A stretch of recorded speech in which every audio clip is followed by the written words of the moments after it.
प्रदेश में खेल को बढ़ावा देने के लिए हमारी सरकार ने योगी जी के नेतृत्व में और माननीय प्रधानमंत्री जी के मार्गदर्शन में बहुत उत्तर प्रदेश में ऐतिहासिक काम किया है।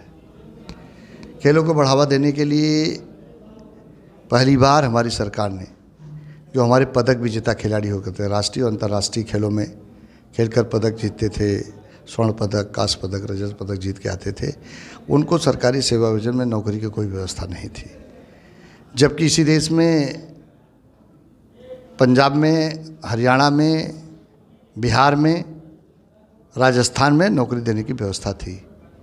लेकिन माननीय मुख्यमंत्री जी के जब ये संज्ञान में आया था तो उन्होंने खेल मंत्रालय को इस बात का निर्देश दिया था कि इसके लिए कोई एक नीति बननी चाहिए और तत्काल जो है इसको प्रभाव से उत्तर प्रदेश में लागू होना चाहिए।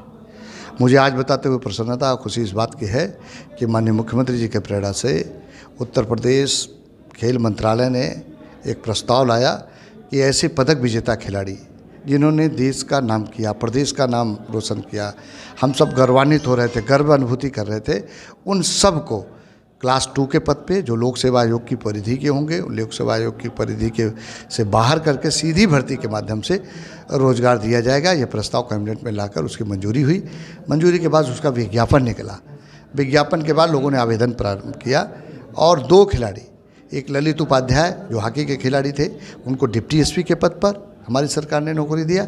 दूसरा जो है विजय यादव जो जूडो के खिलाड़ी थे, नायब तहसीलदार के पद पर दिया। अभी हम लोगों ने कल एक दिव्या काकरान को भी नायब तहसीलदार के पद पर उनको नियुक्ति दिया है। मैं जिक्र करना चाहूँगा आपको खेलों को बढ़ावा देने के लिए किस तरह से हमारी सरकार तत्परता के साथ काम कर रही। 2006 और 2011 में खेल मंत्रालय का एक जियो था कि 2% हमारा स्पोर्ट्स का कोटा होगा। चूँकि हम सब लोग जानते हैं और कि कार्मिक विभाग ऐसा विभाग है जो जियो जारी होता है उसी विभाग से सभी प्रभावित होता है। जो हमारा खेल मंत्रालय 2006 और 2011 का जियो जारी किया था उसमें त्रुटि थी, क्योंकि वो अपने विभाग के जियो जारी किया था तो वो अन्य विभाग मानने के लिए बाध्यकारी नहीं थे। 7 जनवरी 2022 को माननीय मुख्यमंत्री जी के अनुमोदन से और उनके निर्देशन में हम लोगों ने एक जियो जारी किया कार्मिक विभाग से कि 2% स्पोर्ट्स के कोटे हमारे सभी विभागों में भरे जाएंगे। उसका परिणाम हुआ कि 534 कुशल खिलाड़ियों की भर्ती की प्रक्रिया प्रारंभ हो गई और उस प्रारंभ हुई, लोगों ने आवेदन किया, उसमें हुए लगभग 779 लोगों का एक तरह से कहा जाए कि चयन हो गया है और उनके जो है 227 के वेरिफिकेशन हो गए थे। कल हम लोगों ने उनको नियुक्ति प्रमाण पत्र वितरित कर दिया है। तो खेलों को बढ़ावा देने के गांव में पहले लोग कहा करते थे कि खेलोगे कूदोगे तो होगे खराब, पढ़ोगे लिखोगे तो बनोगे नवाब।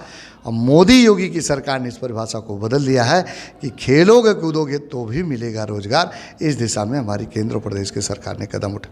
अभी आने वाले में आपको बहुत प्रभाव दिखाई पड़ेगा कि हम लोगों ने इसमें बहुत अच्छा काम किया है। और जो भी विभाग होंगे, चाहे ग्राम विकास विभाग होगा, चाहे स्वास्थ्य के विभाग होगा या अन्य विभाग, जितने विभाग, सभी विभागों में 2% कोटे भरे जाएंगे स्पोर्ट्स के। आप आने वाले देखो मेरे कि स्पोर्ट के माध्यम से लोगों को काफ़ी मात्रा में रोजगार मिलना प्रारंभ हो जाएगा। मैं जिक्र करना चाहूँगा कि उत्तर प्रदेश इतना बड़ा प्रदेश, इतनी बड़ी आबादी का प्रदेश था, लेकिन अभी तक बिना खेल नीति की ये विभाग चल रहा था। मैं माननीय मुख्यमंत्री जी को धन्यवाद दूंगा कि उनका आशीर्वाद था, उनका एक तरह से कहा जाए कि खिलाड़ियों के प्रति प्रेम था, स्नेह था। और खिलाड़ी जो गर्वान्वित करता है, हमको गर्व की अन्वित करता है, देश और प्रदेश का नाम रोशन का, उनके मन में उनके पत्र जो था कि इनको एक तरह से कि इनका कैसे सम्मान बढ़े, इसके लिए खेल नीति बनाई। और खेल नीति जो बनाई है उसमें सभी चीज़ों को ध्यान में रख के किया कि हमारे खिलाड़ी के हित में क्या क्या, उनकी क्या क्या आवश्यकताएं हैं, उनको आगे बढ़ने में जो कठिनाई थी उसका समाधान भी इस खेल नीति में हम लोगों ने किया है। मैं जिक्र करूंगा कि हमारे ऐसे खिलाड़ी जो गरीब होते थे, कमज़ोर होते थे, लेकिन वो खेलने में बहुत अच्छे होते थे, लेकिन वो उनके आर्थिक स्थिति ठीक नहीं होती थी तो वो खेलने के लिए कहीं विदेश, कहीं बाहर या अन्य स्टेटों में जा नहीं पाते थे क्योंकि वो सक्षम नहीं थे। माननीय मुख्यमंत्री जी ने इस बात को निर्देश दिया था खेल नीति में इस बात का प्राविधान होना चाहिए।